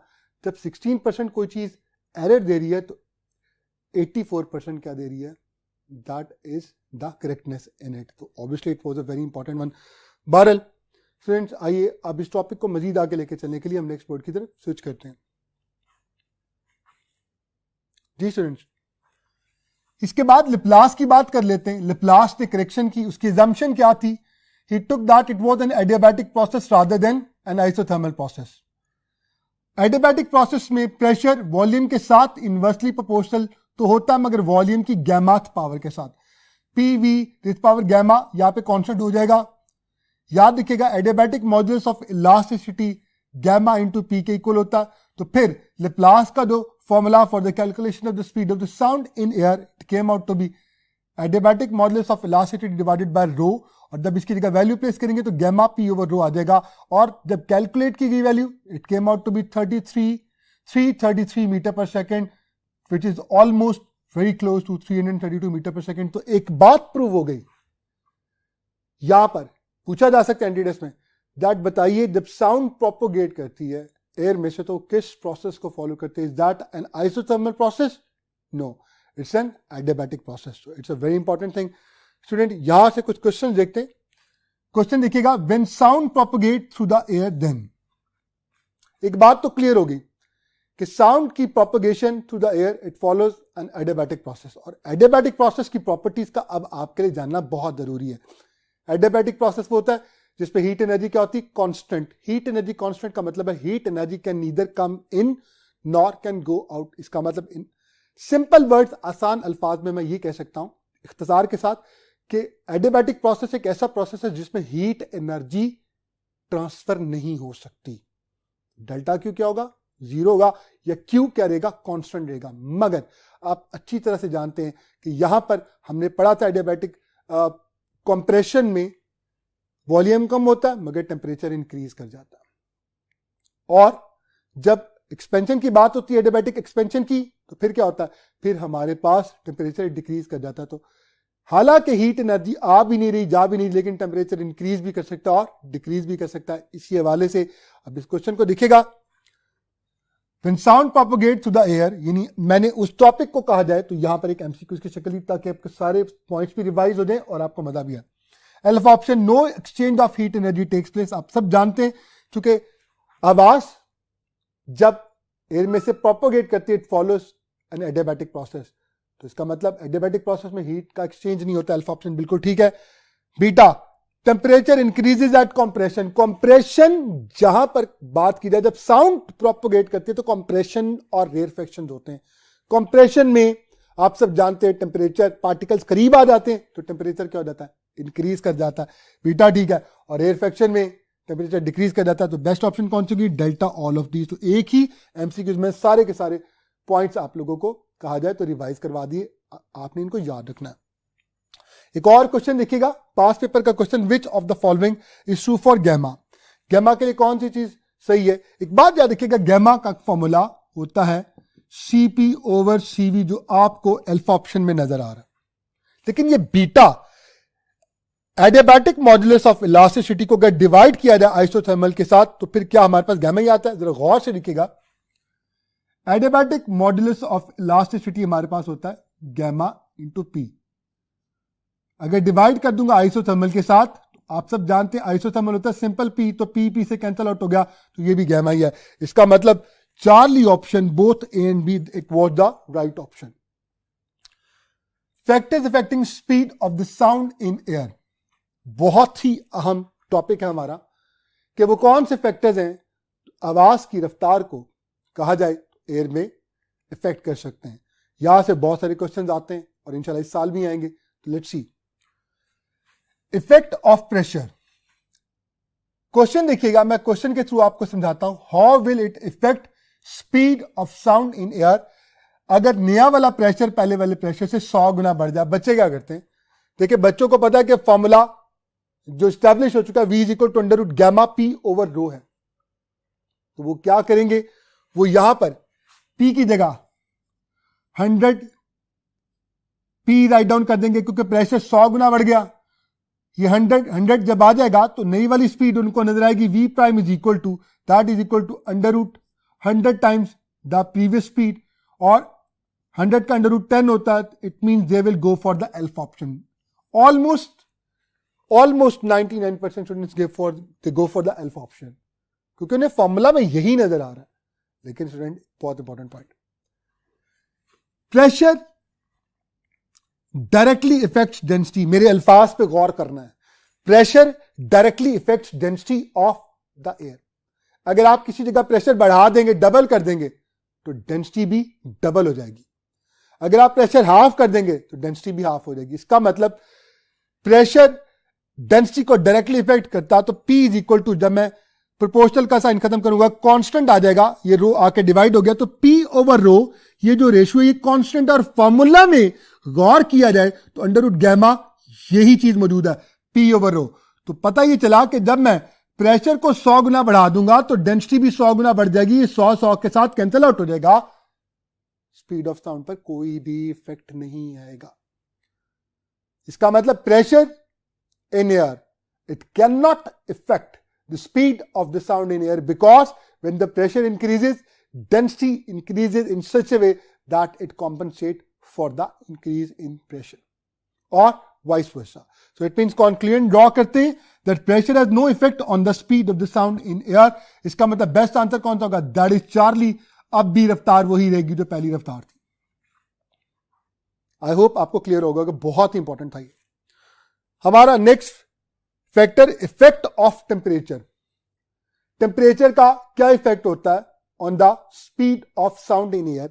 यानी देखा जाए तो जब दर्जा हरारत बढ़ेगा या कम होगा किसी भी जगह पर जहां पर आवाज ने प्रोड्यूस होना है, तो स्पीड ऑफ द साउंड क्या वो इंक्रीज कर जाएगी या वो डिक्रीज कर जाएगी। आइए देखते हैं स्टूडेंट्स, इसको समझाने के लिए मैंने आपके लिए एक एमसीक्यूज प्लेस किया है। ये एमसीक्यूज बहुत इंपॉर्टेंट है, गौर से लिखिएगा। What are units of 0.61 in the equation. ये जो इक्वेशन आपको पता बड़ी फेमस इक्वेशन है, Vt is equal to V not plus 0.61 into T. किस इक्वेशन में 0.61 के यूनिट क्या होंगे? ज्यादातर स्टूडेंट ये कहेंगे sir 0.61 is merely a number, ये तो एक नंबर है, तो इसका तो कोई यूनिट नहीं हो सकता। इसका मतलब 100% स्टूडेंट्स अल्फा की तरफ जाएंगे।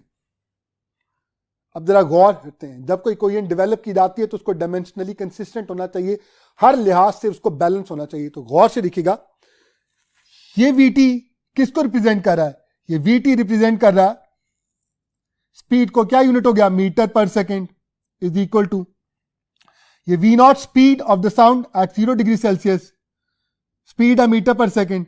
तो यकीनन इस पूरे फैक्टर ने इसमें प्लस होना है, तो हमारे पास दो एक जैसी चीजें प्लस होकर ही स्पीड दे सकती हैं। तो ये स्पीड है तो ये भी स्पीड है।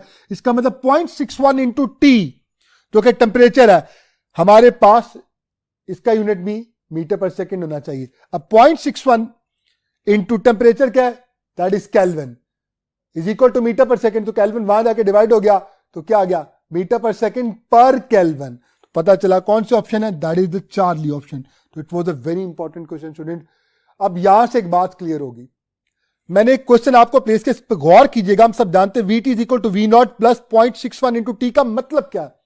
For every degree rise in temperature the speed of the sound increases by a constant factor. कितना? 0.61 मीटर पर सेकंड। इसका मतलब 1 डिग्री सेल्सियस जब आप बढ़ाएंगे तो V नॉट में 0.61 ऐड हो जाएगा। जब 2 डिग्री सेल्सियस आप बढ़ाएंगे तो 0.61 प्लस 0.61 ऐड हो जाएगा। इसका मतलब सिंपल हम ये कह सकते हैं कि टेम्परेचर के इंक्रीज करने के साथ साथ आवाज की रफ्तार में दर्जा बदर्जा इंक्रीमेंट आ रहा है। तो पता ये चला कि टेम्परेचर को बढ़ाने से आवाज की रफ्तार बढ़ जाती है। इसको मजीद डिटेल में देखते हैं। आइए नेक्स्ट पोर्ट की तरफ स्विच करते हैं।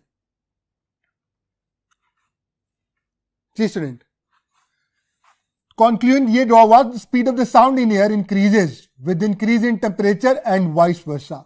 इसको देखने का एक और अंदाज भी है। देखिए, स्पीड का डेंसिटी के साथ इनवर्स रिलेशन है। जब टेम्परेचर बढ़ाया जाता है, आप एयर की बात करें, गैस की बात करें, जब आप टेम्परेचर बढ़ाएंगे तो मॉलिक्यूल एक दूसरे से दूर जाएंगे, वॉल्यूम इंक्रीज कर जाएगा, मैस वही रहा। वॉल्यूम और डेंसिटी आपस में क्या होते हैं? They are inversely proportional. तो वॉल्यूम बढ़ता है, मॉलिक्यूल दूर हो जाएंगे, डेंसिटी कम हो जाएगी। इसका मतलब टेम्परेचर बढ़ाने से वॉल्यूम इंक्रीज करता है, प्रेशर हमने कांस्टेंट रखा हुआ है, डेंसिटी डिक्रीज कर जाएगी, और जब डेंसिटी डिक्रीज करेगी तो स्पीड क्या हो जाएगी? इंक्रीज कर जाएगी। तो यहां से भी एक बहुत इंपॉर्टेंट पॉइंट हमने उस चीज को कहा जाए इस तरह से भी देख लिया। एक सवाल जो बहुत इंपॉर्टेंट है टेम्परेचर से रिलेटेड और ऑलमोस्ट हर एंटी टेस्ट फॉर्मेट में बार बार रिपीट होता है, उसका मैं आज आपको एक शॉर्टकट फॉर्मूला बताऊंगा। वो क्वेश्चन क्या है? वो क्वेश्चन ये आता है कि अगर हमें एक खास टेम्परेचर दे दिया जाए और ये कहा जाए कि बताइए वो कौन सा टेम्परेचर होगा जिस टेम्परेचर पर आवाज की रफ्तार इस टेम्परेचर से इतने गुना ज्यादा हो जाएगी, तो फिर उसको करने का एक शॉर्टकट तरीका, वो तरीका ये है, आप लोगों को एक टेम्परेचर दिया होगा जिसको आप T मान लेंगे। सपोज करता हूं वो टेम्परेचर आपको दिया हुआ है 0 डिग्री सेल्सियस, आप केल्विन में कन्वर्ट कर लेंगे, कितना देगा 273 केल्विन। और वो आप को कह रहा है कि बताइए वो कौन सा टेम्परेचर होगा जिस पर आवाज की रफ्तार कहा जाए इस टेम्परेचर से डबल हो जाएगी, 3 टाइम्स हो जाएगी, 4 टाइम्स हो जाएगी। अब ये जो टाइम बोल रहा है ना, आपने शॉर्टकट फॉर्मूला याद रखना है, T prime is equal to n square times that temperature. लेकिन शॉर्टकट बता दिया मैंने आपको, n वो टाइम्स है जो उससे बोला होगा डबल, 3 टाइम्स, 4 टाइम्स। हर एंट्री टेस्ट में क्वेश्चन रिपीट होता है, तो इसे आपने बड़े ध्यान से करना। तो अगर डबल की बात कर लूं कि बताइए वो कौन सा टेम्परेचर होगा, T प्राइम क्या होगा जिस पर आवाज की रफ्तार 0 डिग्री सेल्सियस वाले टेम्परेचर से डबल हो जाती है, तो मैं यहां पर n की जगह 2 पुट करूंगा, T की जगह आपने 0 नहीं पुट करना, यानी आपने सेल्सियस में डील नहीं करना, you will always deal in kelvin. जब तक आप केल्विन में डील नहीं करेंगे आपका आंसर कभी भी सही नहीं आएगा, ये बात याद रखनी है। तो आपने यहां पे 273 पुट किया, 4 multiplied by 273, so that product will give you the unknown temperature. तो एक बहुत इंपॉर्टेंट क्वेश्चन मैंने आप लोगों को यहां पे पॉकेट करवाया। आइए नेक्स्ट फैक्टर की तरफ चलते हैं। ये बात कंक्लूड करने के बाद कि टेम्परेचर का कहा जाए तो आवाज की रफ्तार पर एयर में डायरेक्टली इफेक्ट होता है। टेम्परेचर बढ़ाएंगे आवाज की रफ्तार बढ़ जाएगी, टेम्परेचर कम करेंगे आवाज की रफ्तार कम हो जाएगी। Next effect of density. अब बच्चे ये कहेंगे कि डेंसिटी का तो कोई इफेक्ट नहीं होता, क्योंकि प्रेशर को अगर 100 टाइम्स किया था, डेंसिटी 100 टाइम्स हो गई थी, डेंसिटी को 100 टाइम्स करेंगे तो प्रेशर भी 100 टाइम्स हो जाएगा। स्टूडेंट्स, मैंने बोला था मेरे अल्फाज पे गौर करना, मैंने वहां पे क्लियरली बोला था pressure directly effects density, directly effects density, but density does not always directly effect pressure. हाँ जी, ये वन वे प्रोसेस है। जैसे different gases they have different densities but they can exert same pressure. तो pressure density को effect करता है, density हमेशा pressure को इफेक्ट करे ये जरूरी नहीं है। और अभी आपने टेम्परेचर में भी देखा था कि टेम्परेचर में मैंने जब उसको वेरी किया तो डेंसिटी वेरी हुई थी तो स्पीड वेरी हुई थी, तो पता ही चला डेंसिटी के साथ सिंपल सी बात है स्पीड का इनवर्स रिलेशन है। यहां से देखते हैं when sound wave moves from less denser gas to the denser gas, अगर वो साउंड मूव करती है लेस डेंसर गैस से डेंसर गैस की तरफ, यानी एक ऐसा रीजन है जहां पे लेस डेंसर गैसेज हैं, वो ऐसे रीजन में जाती है जहां पे डेंसर गैसेज हैं, तो आवाज के साथ क्या होगा, वो लेस डेंसर से डेंसर में जा रही है, डेंसिटी बढ़ रही है, तो डेंसिटी के साथ इनवर्स रिलेशन है, तो स्पीड क्या कर जाएगी, डिक्रीज कर जाएगी। बहुत इंपॉर्टेंट क्वेश्चन पास्ट पेपर से, नेशनल एमडी कैट का ओरिजिनल क्वेश्चन, मॉइस्चर एयर और ड्राई एयर के बारे में अक्सर सवालात देखे गए हैं एंटी टेस्ट फॉर्मेट में, तो आपको मैं इंशाल्लाह ये समझा रहा हूं। क्वेश्चन ये, sound has speed V moist, V moist का मतलब है the speed of the sound in moistured air, and V dry that is basically the speed of the sound in dry air. तो कहता बताओ इन दोनों की रेशियो क्या होगी। अब गौर से देखिए, गौर तलब बात यह कि ऊपर इस फ्रैक्शन में हमारे पास जो न्यूमरेटर है वो v speed of the sound in moisture है और divided by the speed of the sound in dry air है। तो इनकी रेशियो क्या आ सकती है ऑप्शंस में, is equal to 1, greater than 1, less than 1, delta 0। देखिए अल्फा नहीं हो सकता, क्यों, क्योंकि मॉइस्चर एयर और ड्राई एयर दोनों की डेंसिटीज में बहुत बड़ा फर्क होता है, they are not the same. क्योंकि सेम नहीं है तो आपको मैं बता चुका हूं डेंसिटी के साथ आवाज की रफ्तार का इनवर्स रिलेशन होता है। क्योंकि दोनों की डेंसिटी सेम नहीं है तो इसका मतलब पता ही चला कि मॉइस्चर एयर की जो आवाज की रफ्तार होगी, मॉइस्चर एयर में जो आवाज की रफ्तार होगी वो कभी भी बराबर नहीं हो सकती the speed of the sound in dry air, वो बराबर नहीं होगी, डिफरेंट होगी। तो अल्फा तो नहीं आ सकता। अब बीटा और चार्ली में से कोई एक ऑप्शन है, कैसे होगा जरा गौर से दिखेगा। अब गौरतलब बात है, याद रखना है the density of the moistured air that is less than the density of the dry air, यानी वो एयर जिसमें नमी आ जाती है, वो एयर जिसमें नमी आ जाती है वो as compare to dry air less denser हो जाती है, और लेस डेंसर हो जाती है तो इसका मतलब यह है कि वो राइज करती है। इसलिए आपने देखा होगा कि आमतौर पर जब नमी वाला एटमॉस्फेयर होता है जहाँ पे ह्यूमिडिटी बहुत ज़्यादा हो जाती है, हमारे लिए सांस लेना मुश्किल हो जाता है। सांस लेना मुश्किल क्यों होता है? अक्सर लोग ये बात गौर नहीं करते, इसलिए मुश्किल हो जाता है क्योंकि हमारे लिए एयर को इनहेल करना कंपैरेटिवली डिफिकल्ट होगा, क्योंकि जो चीज़ जितनी लेस डेंसर होगी आप वो उतनी आपसे दूर जाने की कोशिश करेगी, तो अल्टीमेटली आपको उसको इनहेल करना मुश्किल हो जाएगा।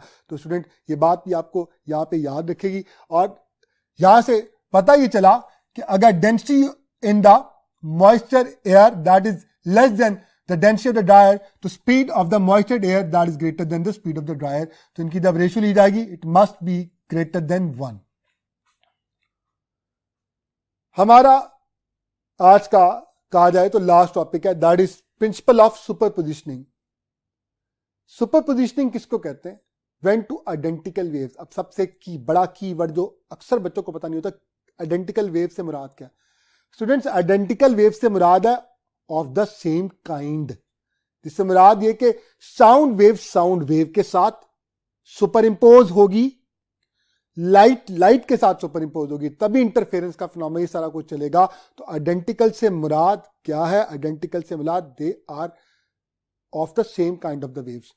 तो when two identical waves reach at a point simultaneously, तो तीन फिनोमेना होते हैं, आपको पता हमारी टेक्स्ट बुक में, हमारी नेशनल एमडी कैट में भी तीनों हम लोग पढ़ेंगे। Interference first, number 2 beats and the third one stationary wave, जो आपको मेरे नेक्स्ट लेक्चर में बड़ी डिटेल में इंशाल्लाह मैं आपको समझाऊंगा। इंटरफेरेंस के लिए कंडीशन क्या है?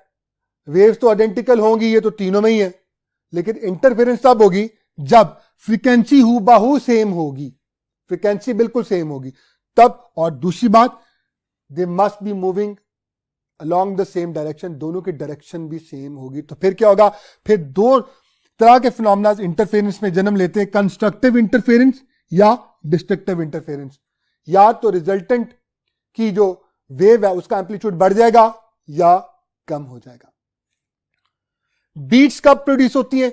जब फ्रीक्वेंसी बराबर नहीं होती लेकिन फ्रीक्वेंसी का डिफरेंस लेस देन 10 हर्ट्ज होता, तो फिर एक पीरियोडिक राइज एंड फॉल आता है इंटेंसिटी ऑफ साउंड में, बीट्स कहते हैं इसको। थर्ड, स्टेशनरी वेव्स की बात कर लेते हैं। स्टेशनरी वेव्स कब प्रोड्यूस होती हैं, जिसे हम बड़ी डेप्थ में आगे जाके भी देखेंगे नेक्स्ट लेक्चर में, मेरे लेक्चर नंबर 17 में। जब फ्रीक्वेंसी तो सेम हो मगर direction of the motion of waves एक दूसरे से ऑपोजिट हो, तो फिर स्टेशनरी वेव्स जनरेट होती हैं। बीट्स की फ्रीक्वेंसी अगर आपने कैलकुलेट करनी हो तो F1 minus F2 that is equal to beat frequency, और यहीं से आप टाइम पीरियड भी कैलकुलेट कर सकते हैं, that is inverse of F1 minus F2। आइए स्टूडेंट्स, अब अपने नेक्स्ट टॉपिक को देखने के लिए हम नेक्स्ट बोर्ड की तरफ स्विच करते हैं। जी स्टूडेंट्स, कुछ इंपॉर्टेंट बातें हो जाएं ताकि तमाम एमसीक्यूज हम आसानी से कर सकें। जब इंटरफेरेंस का फिनोमेना होता है, अगर तो कंस्ट्रक्टिव इंटरफेरेंस होगी तो क्रेस्ट पर क्रेस्ट फॉल करेगा। इस वेव की एम्पलीट्यूड x1 है, इसकी एम्पलीट्यूड x2 है, तो रिजल्टेंट की एम्पलीट्यूड दोनों का सिंपल एडिशन हो जाएगी x1 प्लस x2। और अगर डिस्ट्रक्टिव इंटरफेरेंस होगी, क्रेस्ट पर ट्रफ फॉल करेगा, तो फिर आप इन दोनों का डिफरेंस ले लेंगे, यहां पे सम और यहां पे डिफरेंस। अब सबसे इंपॉर्टेंट पॉइंट है इंटेंसिटी के बारे में, अक्सर बच्चों को पता नहीं होता, जो एंटी टेस्ट में क्वेश्चन आ जाता है। Intensity of the wave is directly proportional to the scale of the amplitude. तो इसे कैसे समझाऊंगा, जरा गौर से दिखेगा। टू इंटरफेयरिंग वेव्स, क्वेश्चन है, which have intensities in the ratio 4:1, यानी दो इंटरफेयरिंग वेव्स है, वो इंटरफेरेंस करने से पहले उनकी इंटेंसिटीज की अगर बात की जाए तो रेशियो आती है 4:1। What will be the ratio of maximum to minimum intensities after the interference? तो आपको पता है जब इंटरफेरेंस होगी तो कंस्ट्रक्टिव इंटरफेरेंस वाली जगह पर एम्पलीट्यूड बढ़ जाता है। एम्पलीट्यूड बढ़ जाता है तो आप देखते हैं फॉर्मूला, जब एम्पलीट्यूड इंक्रीज करेगा इंटेंसिटी इंक्रीज कर जाएगी। तो जहां पे मैक्सिमा बना होगा वहां पे मैक्सिमम इंटेंसिटी होगी, जहां पे मिनिमा वहां पे मिनिमम इंटेंसिटी। उन दोनों की कहा जाए कंट्रास्ट की रेशियो हमसे पूछ रहा। अब बच्चे क्या करते हैं, बच्चे फौरन से पहले इनको ऐड कर लेते हैं। इंटेंसिटीज को ऐड किया, रिजल्टेंट मैक्सिमम इंटेंसिटी के लिए वो इन दोनों को ऐड कर लेंगे, 4 + 1 विल गिव यू 5, और मिनिमम के लिए इन दोनों को माइनस कर देते हैं। जवाब क्या जाता है, that is equal to 3। 4 - 1 3। Ratio क्या आएगी, 5/3। अल्फा ऑप्शन की तरफ आके बच्चे सारे इसको स्लाइड कर देते हैं। स्टूडेंट्स इंटेंसिटीज को डायरेक्टली ऐड नहीं किया जा सकता, यहां पर इंटेंसिटीज ऐड नहीं हो रही, यहां पे एम्पलीट्यूड ऐड हो रही हैं। तो इंटेंसिटीज रिजल्टेंट मालूम करने के लिए हमें सबसे पहले यह देखना पड़ेगा कि जहां पे मैक्सिमा बना है, कंस्ट्रक्टिव इंटरफेरेंस हुई है, वहां पर एक्स मैक्स कितना है।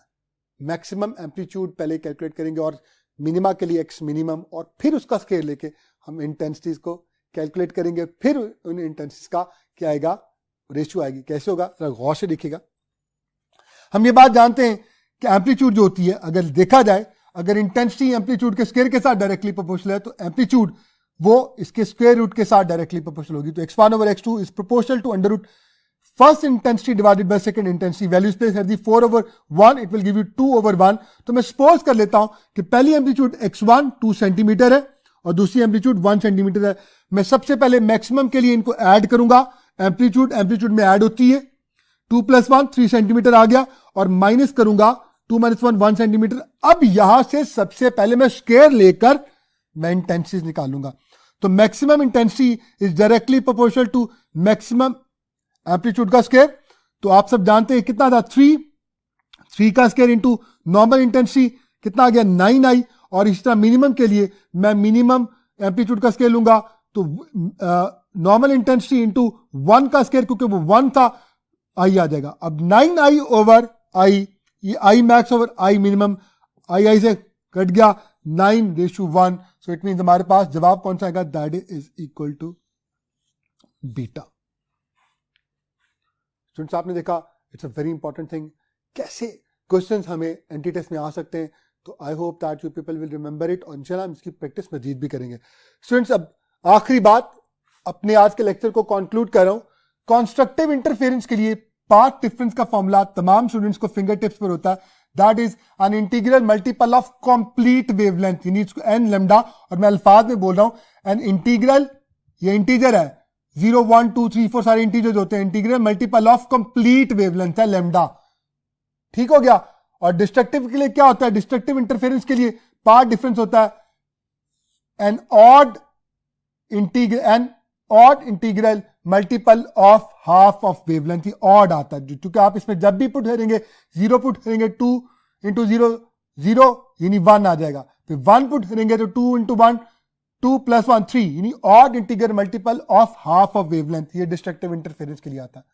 मैंने आपके लिए यहां पर अगर हम देखें तो आपको फिंगर टिप से होगा कि कंस्ट्रक्टिव इंटरफेरेंस के लिए पाथ डिफरेंस होता है 0 लैम्डा 2 लैम्डा 3 लैम्डा। ये तो तमाम बच्चों को पता होता है, लेकिन मैंने आपकी आसानी के लिए आपके लिए फेज डिफरेंस की भी पूरी सीक्वेंस सीरीज को यहां पे कैलकुलेट कर लिया। फेज डिफरेंस का फॉर्मूला आज हमने देखा था, phi = 2πx/λ। चले मैं फर्स्ट पार्ट डिफरेंस प्लेस करता हूं x की जगह। जब मैं 0 पुट करूंगा तो मेरे पास 2π × 0 यानी ओवर लैम्डा, ये 0 ही आ जाएगा। जब मैं लैम्डा पुट करूंगा तो ये लैम्डा आया, लैम्डा से कैंसिल आउट, क्या जवाब आया 2π। तो मेरे पास सीरीज क्या बनेगी, सीरीज बनेगी फेज डिफरेंस की कंस्ट्रक्टिव इंटरफेरेंस के लिए 0 2π, और सिमिलरली मैं लिख सकता हूं 4π 6π 8π and so on. Destructive interference के लिए आपके पास पार्ट डिफरेंस का ये फॉर्मूला होता है, और आप सब जानते हैं पार्ट डिफरेंस क्या आता है, λ/2 3 λ/2 5 λ/2। अगर आप इसको इसी फॉर्मूला में प्लेस करें तो आप ये देखेंगे कि आपके पास सीरीज जो आएगी वो क्या आएगी, पाई। यहां पे जो मिसिंग है 0 2π के मिड में क्या है, पाई 2π और 4π के मिड में जो मिसिंग है वो 3π है। तो इस तरह से 3π 5π 7π। So this is basically the way we calculate the series of the phase difference. Students, we end up over here. Inshallah, we are gonna have a very good practice in those two upcoming tests. यानी lecture number 16 के बाद हमारे जो 2 test आएंगे consecutive, इंशाल्लाह उसमें हम maximum practice करेंगे to master this whole thing इंशाल्लाह।